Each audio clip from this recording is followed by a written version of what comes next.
Hello, my lovely humans.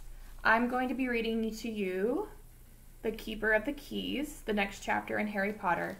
This is chapter 4. And I just want to remind you that this is the last optional chapter. Starting this week, the chapters of Harry Potter are going to be required. And I'm going to have some questions for you to go along with it. This one is totally optional. I do highly recommend that you go back and that you reread, re-listen to some of the other chapters just to make sure you haven't missed any key points. But again, those are optional. You'll still be able to do the work and catch on just fine if you have not. Alright, so, The Keeper of the Keys. Boom! They knocked again. Dudley jerked awake. "Where's the cannon?" he said stupidly. There was a crash behind them and Uncle Vernon came skidding into the room. He was holding a rifle in his hands. Now they knew what they had been in the long, thin package he had brought with him. "Who's there?" he shouted. "I warn you, I'm armed." There was a pause, and then, smash! The door was hit with such force that it swung clean off its hinges, and with a deafening crash landed flat on the floor. A giant man was standing in the doorway. His face was almost completely hidden by a long, shaggy mane of hair and a wild, tangled beard, but you could make out his eyes glinting like black beetles under all the hair. The giant squeezed his way into the hut, stooping so that his head just brushed the ceiling. He bent down, picked up the door, and fitted it easily back into the frame. The noise of the storm outside dropped a little. And there you have the big giant that just came in. He turned to look at them all. "Couldn't make us a cup of tea, could ya? It's not been an easy journey." He strode over to the sofa where Dudley sat frozen with fear. "Budge up, you great lump," said the stranger. Dudley squeaked and ran to hide behind his mother, who was crouching terrified behind Uncle Vernon. "And here's Harry," said the giant. Harry looked up into the fierce, wild, shadowy face and saw that the beetle eyes were crinkled in a smile. "Last time I saw you, you was only a baby," said the giant. "You look a lot like your dad, but you got your mum's eyes." Uncle Vernon made a funny rasping noise. I demand that you leave at once, sir," he said. "You are breaking and entering." "Oh, shut up, Dursley, you great prune," said the giant. He reached over the back of the sofa, jerked the gun out of Uncle Vernon's hands, and bent it into a knot as easily as if it had been made of rubber, and threw it into the corner of the room.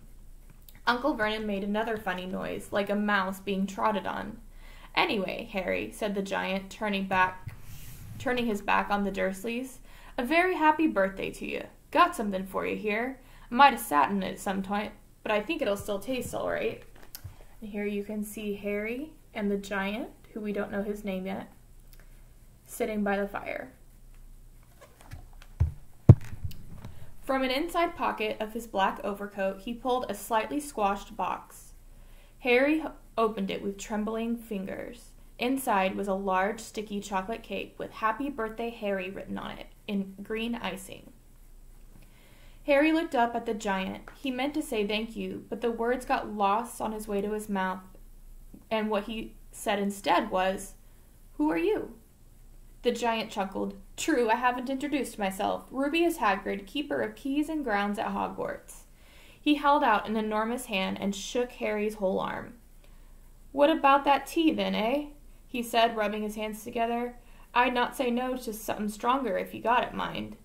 His eyes fell on the empty grate with the shriveled crisp packets in it, and he snorted. He bent down over the fireplace. They couldn't see what he was doing, but when he drew back a second later, there was a roaring fire there. It filled the whole damp hut with flickering light, and Harry felt the warmth wash over him as though he'd sunk into a hot bath. The giant sat back down on the sofa, which was sagged under his weight, and began taking all sorts of things out of the pockets of his coat. A copper kettle, a squashy packet of sausages, a poker, a teapot, several chipped mugs, and a bottle of some amber liquid, which he took a swig from before starting to make tea.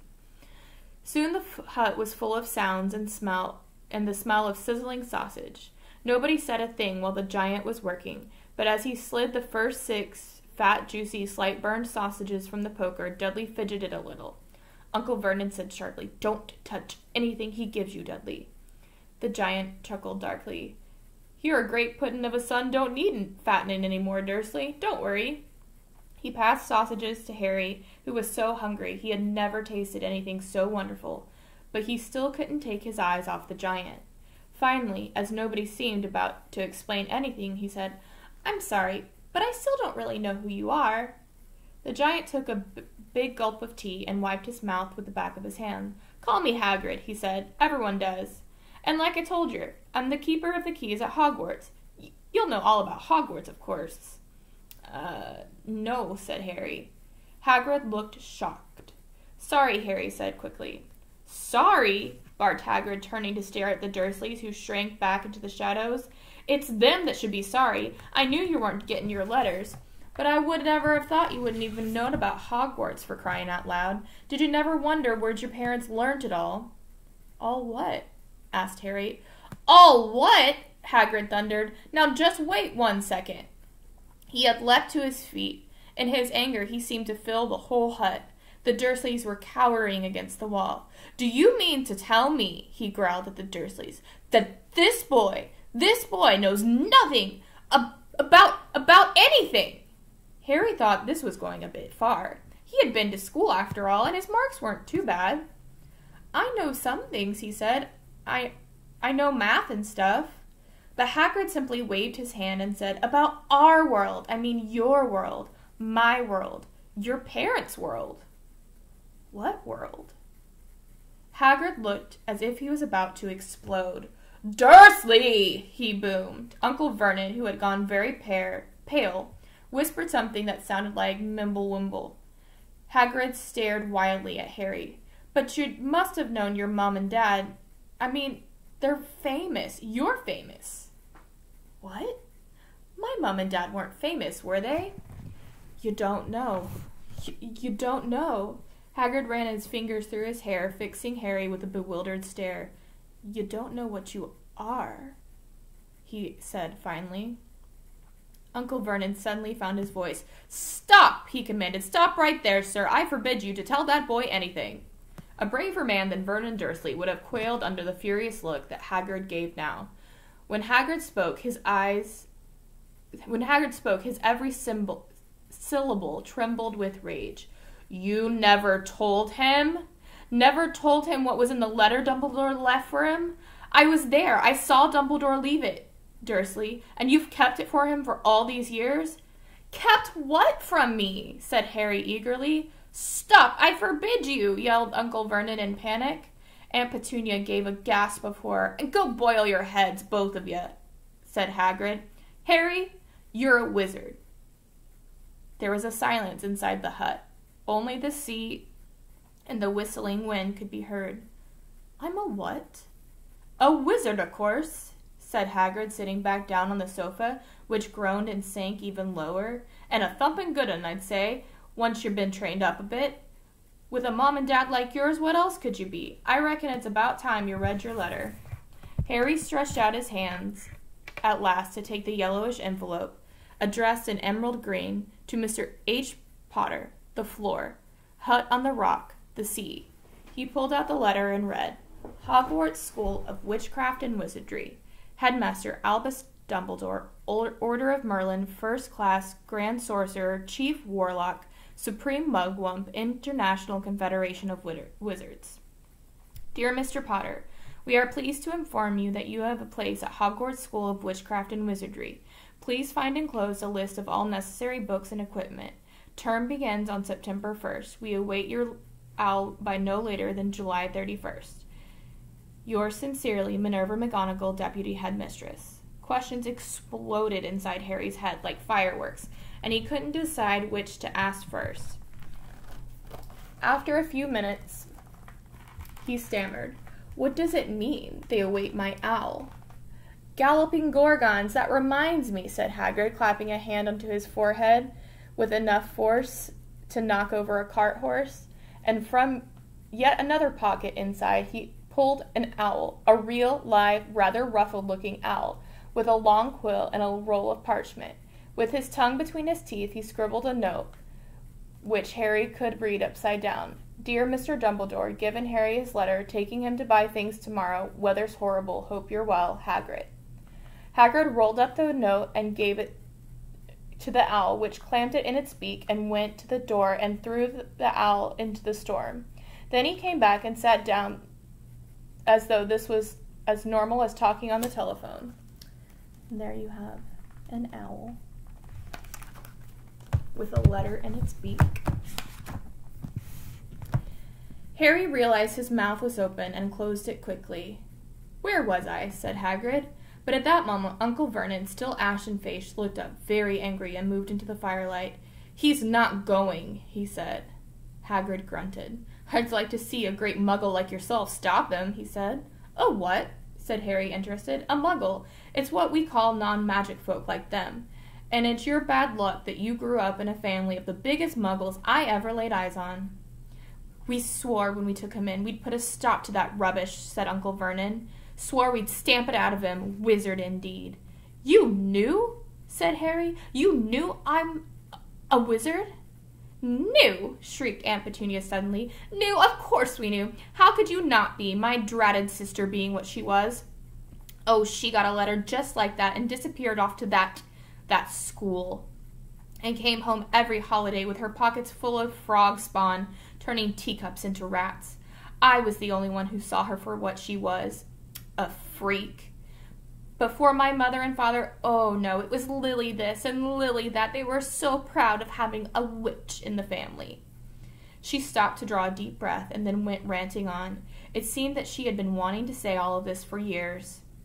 "Then she met that Potter at school, and they left and got married and had you, and of course I knew you'd be just the same, just as strange, just as abnormal.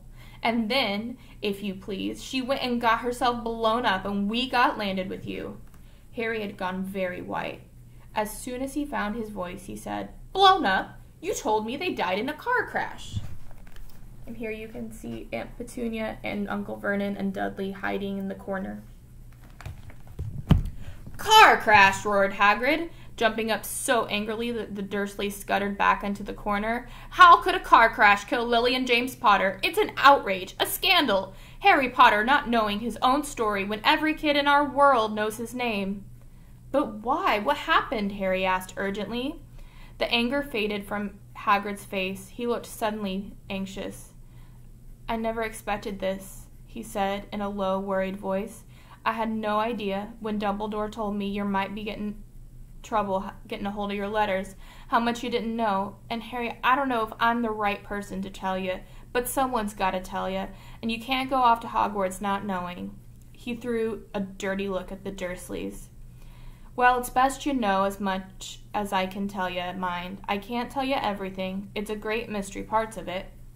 He sat down and stared into the fire for a few seconds, and then said, "It begins, I suppose, with a person called...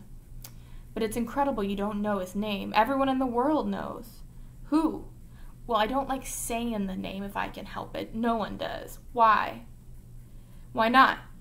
"Gulping gargoyles, Harry. People are still scared. Blimey, this is difficult. See, there was this wizard who went bad. As bad as you can go. Worse. Worse than worse. His name was..." Hagrid gulped, but no words came out. "Could you write it down?" Harry suggested. "Nah, can't spell it. All right. Voldemort." Hagrid shuddered. "Don't make me say it again. Anyway, this wizard, about 20 years ago now, started looking for followers. Got him, too. Some were afraid. Some just wanted a bit of his power. 'Cause he was getting himself power all right. Dark days, Harry. Didn't know who to trust. Didn't dare get friendly with the strange wizards or witches. Terrible things happened. He was taken over. Of course, somebody stood up to him, and he killed them. Horribly. One of the only safe places left was Hogwarts. Reckon Dumbledore's the only one you know who was afraid of. They didn't dare try taking the school. Not just then, anyway. Now, your mum and dad were as good a witch and wizard as I ever knew. Head boy and girl at Hogwarts in their day. Suppose the mystery is why you know who ever tried to get them on their side before. Probably knew they were too close to Dumbledore to want anything to do with the dark side. Maybe he thought he could just persuade him. Maybe he just wanted them out of the way. All anyone knows is he turned up in the village where you was all living on Halloween 10 years ago. You was just a 1-year-old. He came to your house and Hagrid suddenly pulled out a very dirty, spotted handkerchief and blew his nose with the sound like a foghorn. "Sorry," he said, "but it's that sad. Knew your mom and dad, and nicer people you couldn't find anywhere. You know who'd killed him. And then, this is the real mystery of the thing. He tried to kill you too. Wanted to make a clean job of it, I suppose. Or maybe he just liked killin' by then. But he couldn't do it. Never wondered how you got that mark on your forehead? That was no ordinary cut. That was what you get when a powerful, evil curse touches you. Took care of your mom and dad in your house even, but it didn't work on you, and that's why you're famous, Harry. No one ever lived after he decided to kill him. No one except you. And he'd killed some of the best witches and wizards of the age, the McKinnons, the Boneses, the Pruitts, and you was only a baby, and you lived." Something very painful was going on in Harry's mind. As Hagrid's story came to a close, he saw again the blinding flash of green light more clearly than he ever had remembered it before. And he remembered something else for the first time in his life, a high, cold, cruel laugh. Hagrid was watching him sadly. "Took you from the ruined house myself on Dumbledore's orders. Brought you to this lot." "Load of old tosh," said Uncle Vernon. Harry jumped. He had almost forgotten that the Dursleys were there. Uncle Vernon certainly seemed to have gotten back his courage. He was glaring at Hagrid and his fists were clenched. "Now you listen here, boy," he snarled. "I accept there's something strange about you. Probably nothing a good beating wouldn't have cured. And as for all this about your parents, well, they were weirdos, no denying it. And the world's better off without 'em, in my opinion. Got what they asked for, getting mixed up with all these wizard types. Just what I expected. I always knew they'd come to a sticky end." But at that moment, Hagrid leapt up from the sofa, drew a battered pink umbrella from inside his coat. Pointing this at Uncle Vernon like a sword, he said, "I'm warning you, Dursley. I'm warning you. One more word." In danger of being speared on the end of an umbrella by a giant bearded man, Uncle Vernon's courage flailed again. He flattened himself against the wall and went silent.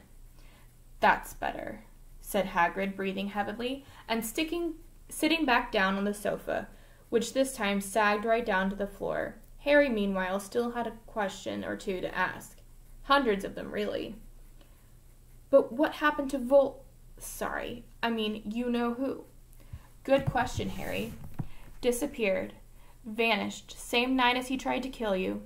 Makes you even more famous. That's the biggest mystery, see? He was getting more and more powerful. So why'd he go? Some say he died. Codswallop, in my opinion. Don't know if he had enough human left in him to die. Some say he's still out there, biding his time, but I don't believe it. People who was on his side came back to ours. Some of them came out of trances. I don't reckon they could have done it if he was coming back. Most of us reckon he's still out there somewhere, but lost his powers, too weak to carry on. 'Cause something about you finished him, Harry. There was something going on that night he hadn't counted on. I don't know what it was. No one does. But something about you stumped him all right." Hagrid looked at Harry with warmth and respect blazing in his eyes.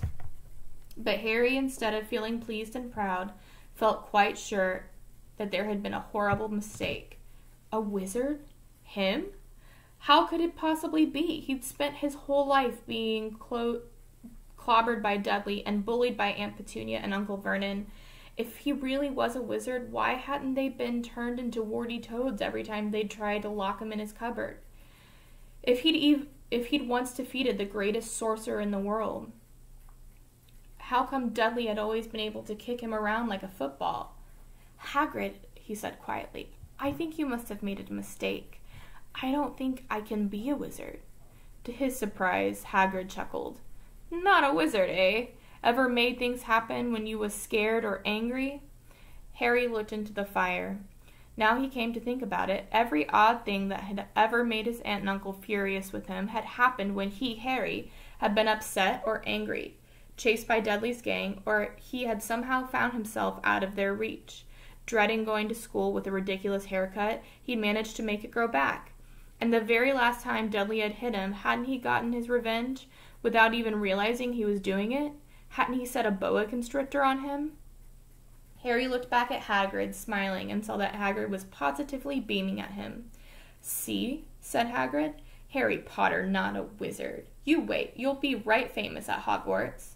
But Uncle Vernon wasn't going to give in without a fight. "Haven't I told you he is not going?" he hissed. "He's going to Stonewall High, and he'll be grateful for it. I've read those letters, and he needs all sorts of rubbish, spell books and wands. If he wants to grow, a great muggle like you won't stop him," growled Hagrid. "Stop Lily and James's Potter's son going to Hogwarts. You're mad. His name's been down ever since he was born. He's off to the finest school of witchcraft and wizardry in the world. 7 years there, and he won't know himself. He'll be with youngsters of his own sort for a change, and he'll be under the greatest headmaster Hogwarts has ever had, Albus Dumbledore.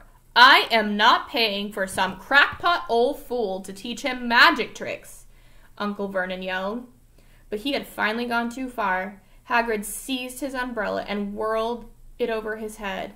"Never," he thundered, "insult Albus Dumbledore in front of me." He brought the umbrella swishing down through the air to point at Dudley. There was a flash of violet light, a sound like a firecracker, a sharp squeal and the next second Dudley was dancing on the spot with his hands clasped over his fat bottom, howling in pain. When he turned his back on them, Harry saw a curly pig's tail poking through the hole in his trousers. And here you can see Hagrid with the umbrella, and then over here Dudley with the little pig's tail coming out of his pajamas. Uncle Vernon roared. Pulling Aunt Petunia and Dudley into the other room, he cast one last terrified look at Hagrid and slammed the door behind them. Hagrid looked down at his umbrella and stroked his beard. "Shouldn't have lost my temper," he said ruefully. "But it didn't work anyway. Meant to turn him into a pig. But I suppose he was so much like a pig anyway, there wasn't much left to do." He cast a sideways look at Harry under his bushy eyebrows. "Be grateful if you didn't mention that to anyone at Hogwarts," he said. "I'm not supposed to do magic, strictly speaking. I was allowed to do a bit to follow you and get you letters and stuff. But once the job's done, I was supposed to get your letters and stuff. One of the reasons I was so keen to take on the job." "Why aren't you supposed to do magic?" asked Harry. "Oh, well, I was at Hogwarts myself, but I got expelled, to tell you the truth. In my 3rd year, they snapped me wand in half and everything, but Dumbledore let me stay on as gamekeeper. Great man, Dumbledore." "Why were you expelled?" "It's getting late, and we've got lots to do tomorrow," said Hagrid loudly. "Gotta get up to town and get your books and all that." He took off his thick black coat and threw it to Harry. "You can kip under this," he said. "Don't mind if it wriggles a little bit. I think I still got a couple of dormice in one of the pockets." And then we have a picture of the cabin on the sea with the storm. And that is the end of chapter 4. I hope you enjoyed it, and as always, I love you, be good, have a wonderful day.